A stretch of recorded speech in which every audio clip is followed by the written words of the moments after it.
Yo mana erkaklar nimaga bir-birini ismini qiynalib aytadi mana? Savol, shu savol meni anchadan beri qiynaydi-da.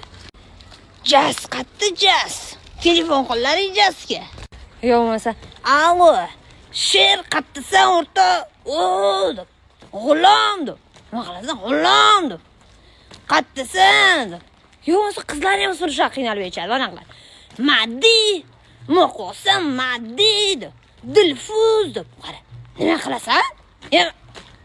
Keyin o'rtog'i yonida bo'lsa, "Mana desa bu mujik bo'ladi, hammasi o'zini kuchi bilan erishgan. Mana shunaqa erkaklarni, ya'ni haqiqiy mujiklarni juda ham qattim" deydi. Qara, qattim hurmat qilaman-da. Qara.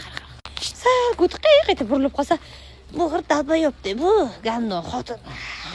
Ichib chakib bo'lni bu temada yuradi bu. Xotinni o'sha kuni ichini to'kib urdi.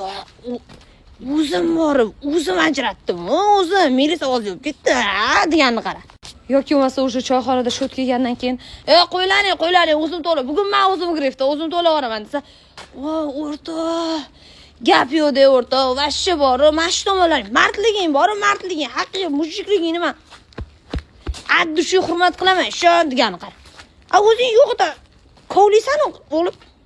Yo'q, deb kovlaysan bolam. Unaqa qilma. Unaqa qilma.